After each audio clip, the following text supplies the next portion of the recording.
So we've talked about dielectrics and the polarization vector. Now we want to talk about how we can go about modifying our usual method so that we can apply it to dielectrics. So we're going to talk about electric flux density and the dielectric constant. So in the presence of dielectrics, we have to modify Gauss' law. So let's update our expression for Gauss' law.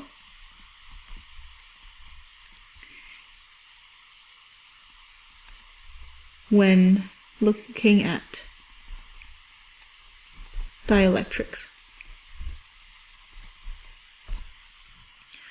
So why don't we first start off with an expression we should be very familiar with.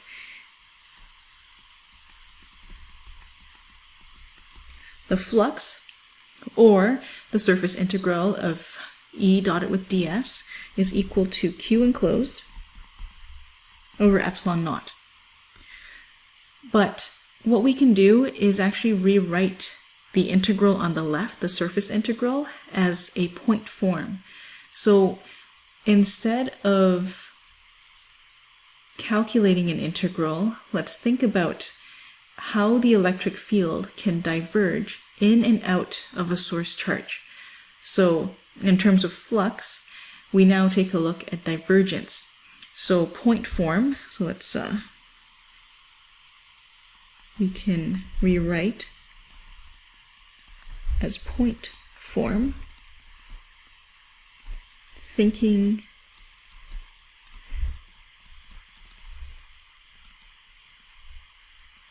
about divergence of an electric field in and out of a source. So the point form I'm talking about looks like this. We have that, and this is equal to rho over epsilon naught. So this applies to all points. But we know that in this case, if we think about the charge density, if we're looking at dielectrics, we have the charge density coming from the free charges, and we have the charge density coming from the dielectric volume. So that means we have to say rho is equal to rho free plus rho v as defined before. And we can now rewrite this expression as, we'll just use rho f for short, like this. But in the previous section, we also defined rho v as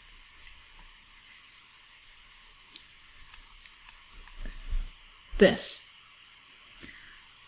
So that means I can write this as rho f minus del dotted with p over epsilon naught.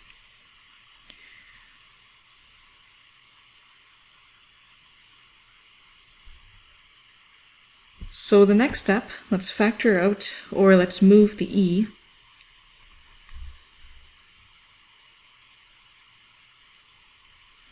move the epsilon naught out, and we get del dotted with epsilon naught e is equal to rho f minus del dotted with p. So what I want to solve for now is rho f.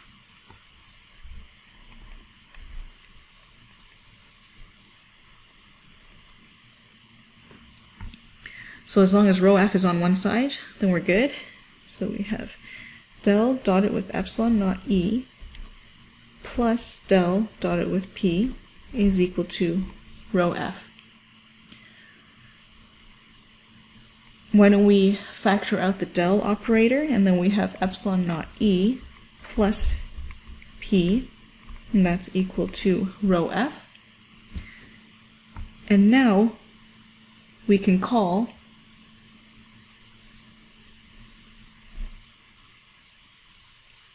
epsilon naught E plus P, the electric flux density, or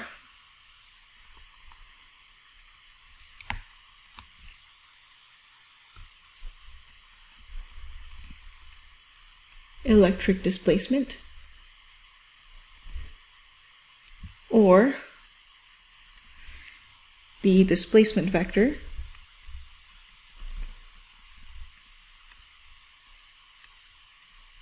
D. So there's three different names for it. One of the most common is the electric flux density, and we define this as D is equal to epsilon naught E plus P.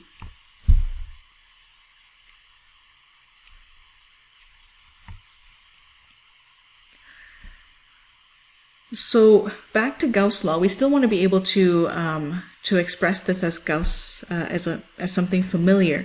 So why don't we replace this term over here with D? So now we have del dotted with D. Oops, I forgot the dot here. Equals to rho f. And we can now convert from point form back to integral form. And we have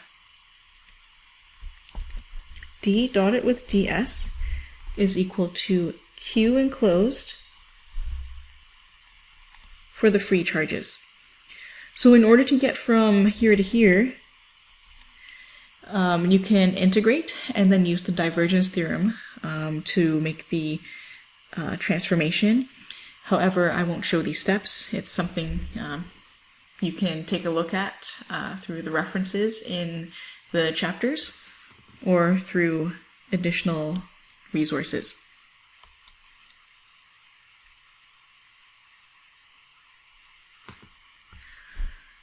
So now we have two updated forms of Gauss' law. We have the integral form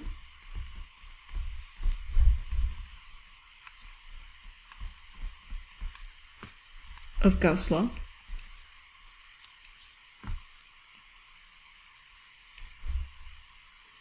which is this.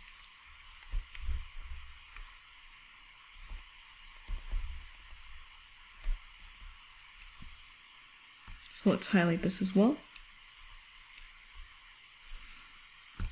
And you also have the point form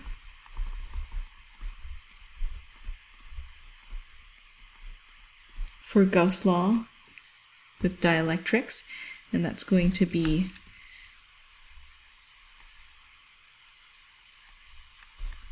del dot with D is equal to rho f, or rho free.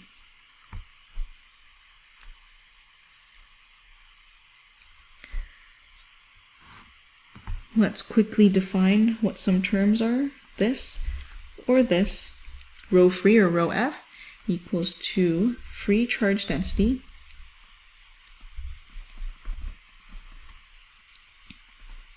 and Q enclosed free is equal to the free charge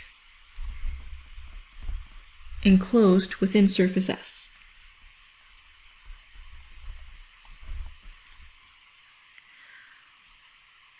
What these are, though,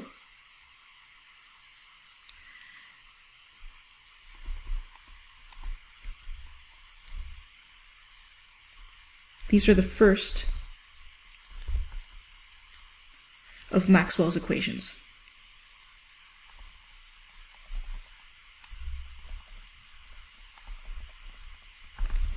So there are four main Maxwell's equations. We've now finally reached the first one, so three more to go, which will come faster now that we've got all the basics covered. The next thing I want to talk about is something called linear dielectrics. So at the very end, we still want to be able to define the displacement vector or the electric flux density as something else, and we're going to now talk about the dielectric constant. So let's start with an analysis of linear dielectrics.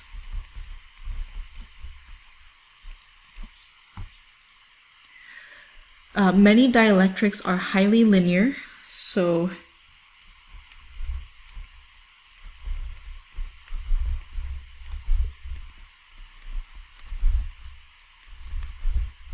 what this means is we can assume the polarization vector is proportional to the electric field. And that means we can create an equation, and it's been created for us. It's P equals to epsilon naught chi E, where epsilon naught is equal to the permittivity of free space,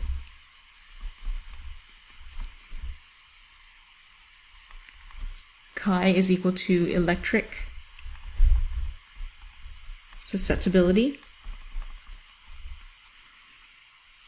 And if I have this definition for P, then I can redefine the electric flux density equation that we defined before. So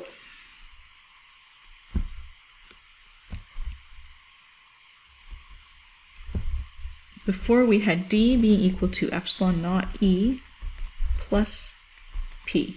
We can now replace P with that term.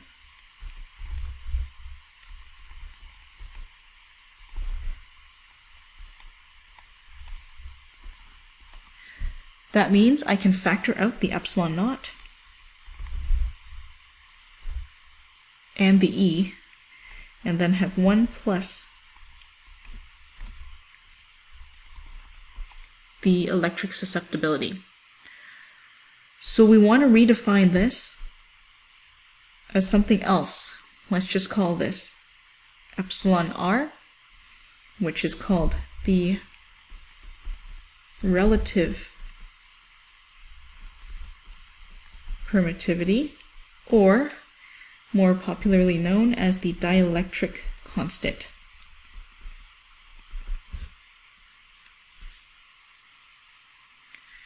This means I can now write D as equal to epsilon naught, epsilon R, E.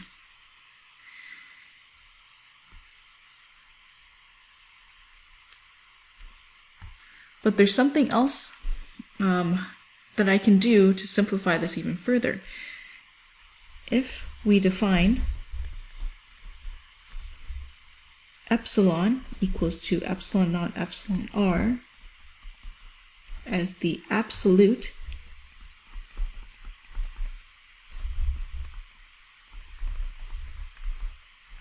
permittivity, we get D is equal to epsilon E.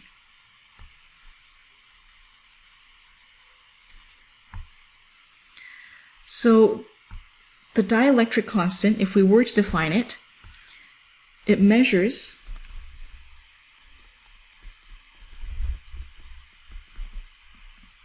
how strongly a material polarizes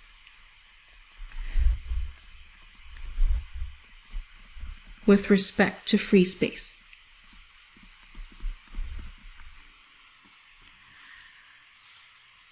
Okay, so now we have the dielectric constant. We want to figure out why and how it's even helpful. So how does this help?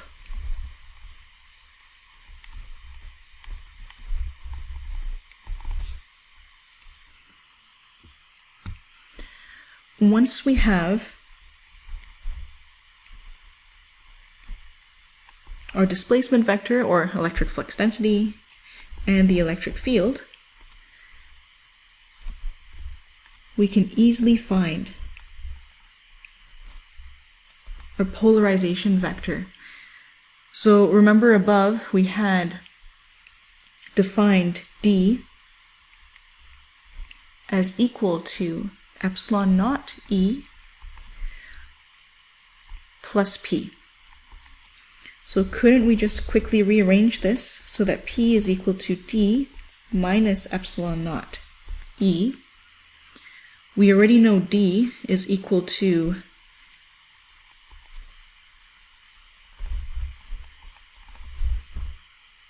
epsilon naught, epsilon RE. So we can rewrite this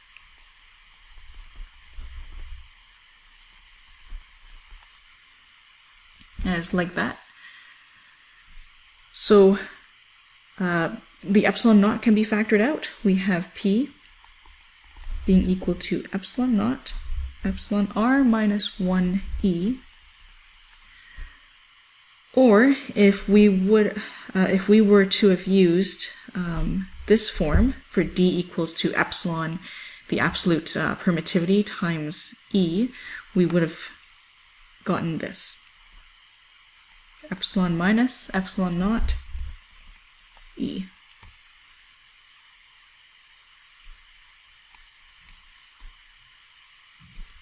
So now we have an updated definition of the polarization vector that's a lot simpler than before. We have also defined the electric flux density using the dielectric constant and also absolute permittivity.